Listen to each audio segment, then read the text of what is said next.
ಪರಂ ಶಾಂತಿ Kannada YouTube channel ಪರಂ ಶಾಂತಿ ಬೇಹದ್ ಜ್ಞಾನಕ್ಕೆ ಸ್ವಾಗತ. ನಾವು ಇಂದು ಅನಂತ್ ಭಾಯಿಯವರು ತಿಳಿಸಿಕೊಡುವಂತೆ ಜಗತ್ತಿನ ಅಂತ್ಯ ಯಾವಾಗ ಮತ್ತು ಹೇಗೆ ಎನ್ನುವುದನ್ನು ನೋಡೋಣ.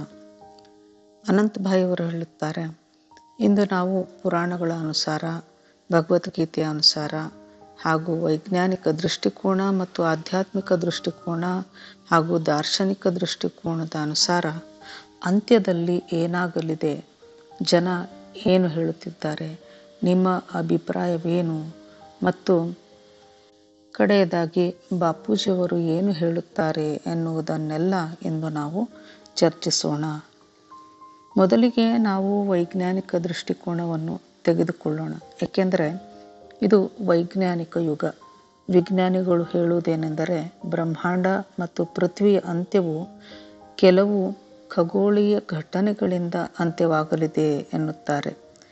ಇದಕ್ಕೆ ಸಂಬಂಧಪಟ್ಟ ಹಾಗೆ ಆಸ್ಟ್ರಾಯ್ಡ್ಗಳು ಭೂಮಿಗೆ ಬಂದು ಬೀಳಲಿವೆ ಎನ್ನಲಾಗುತ್ತಿದೆ ಹಾಗೂ ಸೂರ್ಯನಲ್ಲಾಗುವ 5 ಬಿಲಿಯನ್ ವರ್ಷಗಳ ನಂತರ ಸೂರ್ಯ ಒಂದು ರೆಡ್ ಝೋನ್ನಲ್ಲಿ ಪರಿವರ್ತನೆ ಆಗಲಿದ್ದಾನೆ. ಇದರಿಂದ ಭೂಮಿಯು ಭಸ್ಮವಾಗಲಿದೆ ಎಂದಿದ್ದಾರೆ.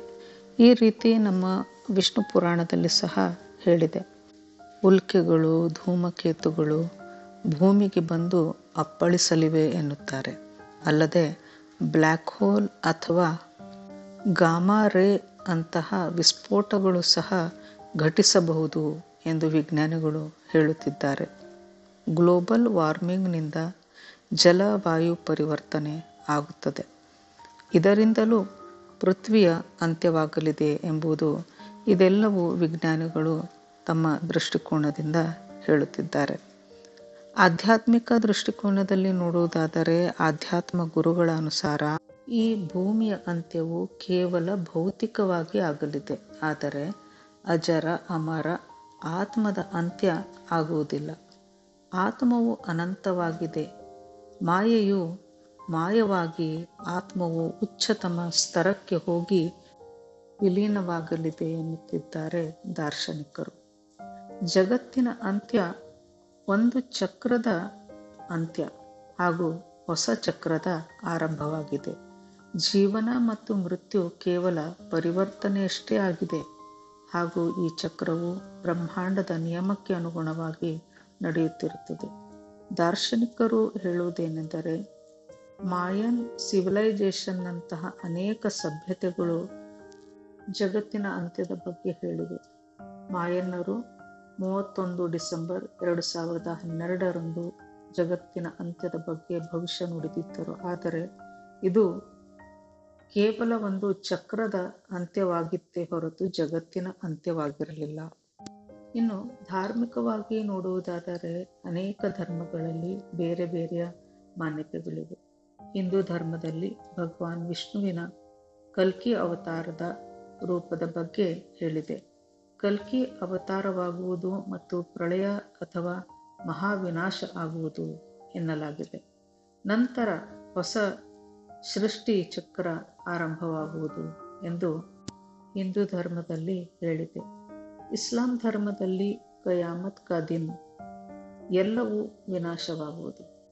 ಅಂತ್ಯದಲ್ಲಿ ಒಳ್ಳೆಯವರ ಹಾಗೂ ಕೆಟ್ಟವರ ಕರ್ಮಗಳ ಲೆಕ್ಕಾಚಾರವಾಗುವುದು. ಒಳ್ಳೆ ಕರ್ಮದವರು ಸ್ವರ್ಗವನ್ನು ಹಾಗೂ ಕೆಟ್ಟ ಕರ್ಮ ಮಾಡಿದವರು ನರಕವನ್ನು ಸೇರುತ್ತಾರೆ ಎನ್ನಲಾಗಿದೆ. ಕ್ರಿಶ್ಚಿಯನ್ನರಲ್ಲಿ ಬೈಬಲ್ನ ಅನುಸಾರ ಜಗತ್ತಿನ ಅಂತ್ಯವು ಜಡ್ಜ್ಮೆಂಟ್ ಡೇನೊಂದಿಗೆ ಆಗಲಿದೆ. ಭಗವಂತ ಜೀವನ ಮತ್ತು ಮೃತ್ಯುವಿನ ನಿರ್ಣಯ ಕೈಗೊಳ್ಳಲಿದ್ದಾನೆ ಎಂದು ಹೇಳಲಾಗಿದೆ. ಈಗ ನಾವು ವೇದ ಪುರಾಣಗಳ ಅನುಸಾರ ಸಹ ತಿಳಿದುಕೊಳ್ಳೋಣ. ಭಾರತೀಯ ಧರ್ಮ ಗ್ರಂಥಗಳಲ್ಲಿ ಸೃಷ್ಟಿ ನಿರ್ಣಯ ಮತ್ತು ವಿನಾಶವು ಒಂದು ಅನವರತ ಚಕ್ರವಾಗಿದೆ ಎಂದು ತಿಳಿಸಲಾಗಿದೆ. ಇದನ್ನು ಸೃಷ್ಟಿ, ಸ್ಥಿತಿ ಮತ್ತು ಪ್ರಳಯ ಎನ್ನಲಾಗಿದೆ. ಪ್ರಳಯಗಳಲ್ಲಿ ಅನೇಕ ಬಗೆಗಳು ಇವೆ. ಒಂದೊಂದಾಗಿ ತಿಳಿಯೋಣ. ನಿತ್ಯ ಪ್ರಳಯ, ಇದರಲ್ಲಿ ದಿನ ರಾತ್ರಿಯ ಚಕ್ರ. ಇಲ್ಲಿ ವ್ಯಕ್ತಿಯ ಶರೀರ ನಷ್ಟವಾಗುವುದು, ಆದರೆ ಆತ್ಮವು ಹಾಗೆಯೇ ಉಳಿದುಕೊಳ್ಳುವುದು. ನೈಮಿತ್ಯ ಪ್ರಳಯ, ಇದು ಬ್ರಹ್ಮನ ದಿನದ ಅಂತ್ಯದಲ್ಲಿ ಕಲ್ಪಪ್ರಳಯವಾಗುವುದು. ಇದರಲ್ಲಿ ದೇವತೆಗಳ ಲೋಕದಿಂದ ಹಿಡಿದು ಸಮಸ್ತ ಬ್ರಹ್ಮಾಂಡವು ಜಲದಲ್ಲಿ ಮುಳುಗಿ ಹೋಗುತ್ತದೆ. ಪ್ರಾಕೃತ ಪ್ರಳಯ ಇದು ಬ್ರಹ್ಮನ ಜೀವನದ ಅಂತ್ಯದಲ್ಲಿ ಜರುಗುತ್ತದೆ.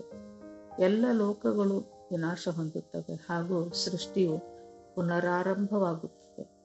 ಇನ್ನು ಆತ್ಯಂತಿಕ ಪ್ರಳಯ ಇದು ಆತ್ಮದ ಮೋಕ್ಷದ ಸಮಯದಲ್ಲಿ ಜರುಗುತ್ತದೆ. ಇದರಿಂದ ವ್ಯಕ್ತಿಯು ಜನ್ಮ ಮರಣದ ಚಕ್ರದಿಂದ ಮುಕ್ತನಾಗುತ್ತಾನೆ. ಈಗ ನಾವು ಕಲಿಯುಗದ ಅಂತ್ಯದ ವರ್ಣನೆಯನ್ನ ತಿಳಿಯೋಣ. ಕಲಿಯುಗದಲ್ಲಿ ಅಧರ್ಮ, ಪಾಪ, ಅಜ್ಞಾನವು ಹೆಚ್ಚುವುದು. ಆಗ ಅಂತ್ಯದಲ್ಲಿ ಭಗವಾನ್ ವಿಷ್ಣುವಿನ ಕಲ್ಕಿ ಅವತಾರವಾಗುವುದು ಮತ್ತು ಜಗತ್ತು ಅಧರ್ಮದಿಂದ ಮುಕ್ತವಾಗುವುದು.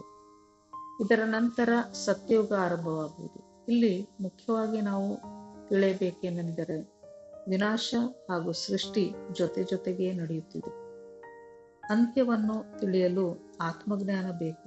ಜಗತ್ತಿನ ಅಂತ್ಯವೆಂದರೆ ಕೇವಲ ಭೌತಿಕ ಶರೀರ ಹಾಗೂ ಬ್ರಹ್ಮಾಂಡದ ವಿನಾಶವಾಗಿದೆ. ಆದರೆ ಆತ್ಮವು ಅಜರ, ಅಮರ, ಅವಿನಾಶಿಯಾಗಿದೆ. ಇದನ್ನು ಅರಿತು ನಾವು ಜೀವನವನ್ನು ಆಧ್ಯಾತ್ಮ ಜ್ಞಾನ ಮತ್ತು ಧರ್ಮಯುಗದಲ್ಲಿ ಕೊಂಡೊಯ್ಯಬೇಕು. ಬಾಪೂಜಿಯವರು ಹೇಳುವುದೇನೆಂದರೆ, ಶಾಸ್ತ್ರಗಳ ಅನುಸಾರ ಕಲಿಯುಗದ ಅಂತ್ಯವಾಗಲು ಇನ್ನೂ 4,28,000 ವರ್ಷಗಳು ಬಾಕಿ ಇದೆ. ಆದರೆ ವಿಜ್ಞಾನಿಗಳು ಇಂದು ಭೂಮಿಯ ಬಳಿ ಇನ್ನು ಕೇವಲ 100 ವರ್ಷವಿದೆ ಅಷ್ಟೇ ಎನ್ನುತ್ತಿದ್ದಾರೆ. ಬಾಪೂಜಿಯವರು ಹೇಳುತ್ತಾರೆ, ಈ ಸಮಯದಲ್ಲಿ ಎಲ್ಲೆಡೆ ಅಧರ್ಮ ಹೆಚ್ಚಾಗಿ ನೆಗೆಟಿವ್ ವೈಬ್ರೇಷನ್ ಹೆಚ್ಚಾಗಿದೆ. ಹೀಗಾಗಿ ನೆಗೆಟಿವ್ ಏಂಜಲ್ಗಳು ಸಹ ಭೂಮಿಗೆ ಬಂದಿವೆ. ಭೂತ ಪ್ರೇತಗಳ ಸಂಖ್ಯೆ ಹೆಚ್ಚಾಗುತ್ತಿದೆ. 33 ಕೋಟಿ ದೇವಾನುದೇವತೆಗಳೆಲ್ಲ ಮನುಷ್ಯ ಜನ್ಮಕ್ಕೆ ಬಂದು ಮಾಯೆಗೆ ಒಳಗಾಗಿದ್ದಾರೆ. ಈ ಜಗತ್ತನ್ನು ರಕ್ಷಿಸಲು ಯಾರೂ ಮುಂದಾಗುತ್ತಿಲ್ಲ. ಸೂಕ್ಷ್ಮ ಜಗತ್ತು, ಕಾರಣ ಜಗತ್ತು, ಮೇಲಿನ ಗ್ಯಾಲಕ್ಸಿ, ಯೂನಿವರ್ಸ್ಗಳಿಂದ ಬಂದಿರುವ ಆತ್ಮರೆಲ್ಲರೂ ತಮ್ಮ ಪೊಸಿಷನ್ನಲ್ಲಿದ್ದಾರೆ. ಅನ್ಯ ಧರ್ಮದಿಂದ ಬಂದವರೆಲ್ಲ ಭೂಮಿಯನ್ನು ತಮ್ಮ ವಶಕ್ಕೆ ಪಡೆಯಲು ಕಾದು ಕುಳಿತಿದ್ದಾರೆ. ಭೂಮಿಯಿಂದ ಮೇಲೆ ಈ ರೀತಿಯ ಬಹಳಷ್ಟು ಯೋಜನೆಗಳು ಸೂಕ್ಷ್ಮದಲ್ಲಿ ನಡೆಯುತ್ತಿವೆ. ಇದು ಕೇವಲ ಒಂದು ಬ್ರಹ್ಮಾಂಡದಲ್ಲಿ ಈ ರೀತಿಯ ಸಮಸ್ಯೆ ಆಗಿಲ್ಲ. ಅನಂತ ಬ್ರಹ್ಮಾಂಡಗಳು, ಗ್ಯಾಲಕ್ಸಿಗಳಲ್ಲೂ ಸಹ ಇದೇ ಪರಿಸ್ಥಿತಿ ಇದೆ. ಬಾಪೂಜಿಯವರು ಹೇಳುತ್ತಾರೆ, ಈಗ ಈ ಸಮಯ ಮಹಾಕಾಲ ಪ್ರಳಯದ ಸಮಯವಾಗಿದ್ದು ಸಂಪೂರ್ಣ ಮಲ್ಟಿವರ್ಸ್ ಹೊಸದಾಗಿ ಪರಿವರ್ತನೆಯಾಗಲಿದೆ. ಎಂದಿನಂತೆ ಸತ್ಯಯುಗ, ದ್ವಾಪರಯುಗ ಹೀಗೆ ಇದೆಲ್ಲವೂ ಈಗ ನಡೆಯುವುದಿಲ್ಲ. ಈಗ ನಡೆಯುವುದು ಮಲ್ಟಿವರ್ಸ್ನ ಪರಿವರ್ತನೆಯಾಗಿದೆ. ಲೈಫ್ ಇನ್ ಮಲ್ಟಿವರ್ಸ್, ಅನಂತ ಕೋಟಿ ಬ್ರಹ್ಮಾಂಡದಲ್ಲಿ ಮಹಾಕಾಲ ಪ್ರಳಯ ಎಂಬ ನಮ್ಮ ಪುಸ್ತಕವಿದೆ. ದಯವಿಟ್ಟು ಓದಿ ತಿಳಿದುಕೊಳ್ಳಿ. ಈ ಪುಸ್ತಕ 16 ಭಾಷೆಗಳಲ್ಲಿ ಬಂದಿದೆ. ಹಿಂದಿ ಹಾಗೂ ಇಂಗ್ಲಿಷ್ನಲ್ಲಿರುವುದನ್ನು ನಮ್ಮ ವೆಬ್ಸೈಟ್ನಿಂದ ಉಚಿತವಾಗಿ ಡೌನ್ಲೋಡ್ ಮಾಡಿಕೊಂಡು ಓದಬಹುದಾಗಿದೆ. ಹಾಗೂ ಬಾಪೂಜಿಯವರ ಚಾನಲ್ ಸಬ್ಸ್ಕ್ರೈಬ್ ಮಾಡಿ. ಭಾರತವನ್ನು ಯಾರು ರಕ್ಷಿಸಲಿದ್ದಾರೆ? ಇದು 3 ಪಾರ್ಟ್ನಲ್ಲಿದೆ. ಇದರಲ್ಲಿ ಬಾಪೂಜಿಯವರು ಬಹಳ ಆಳವಾಗಿ ಅಂತ್ಯ ಸಮಯದ ಬಗ್ಗೆ ತಿಳಿಸಿಕೊಟ್ಟಿದ್ದಾರೆ. ಈಗ ದೊಡ್ಡ ದೊಡ್ಡ ಭವಿಷ್ಯಕಾರರು, ಸಾಧು ಸಂತರು ಅಂತ್ಯದ ಬಗ್ಗೆ ಮಾತನಾಡುತ್ತಿದ್ದಾರೆ. ಪ್ರಕೃತಿ ತನ್ನ ಸಮತೋಲನವನ್ನು ಕಳೆದುಕೊಂಡು ಬಿಟ್ಟಿದೆ.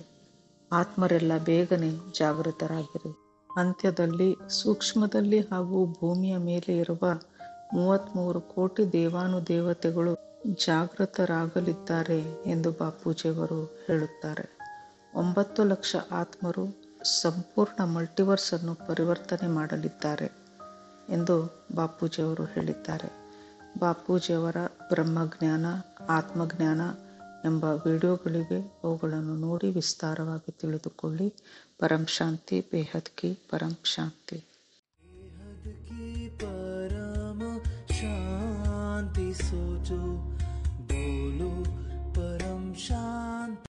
Join us daily for our morning live meditation, Monday to Saturday, 5:30 to 6:30 a.m.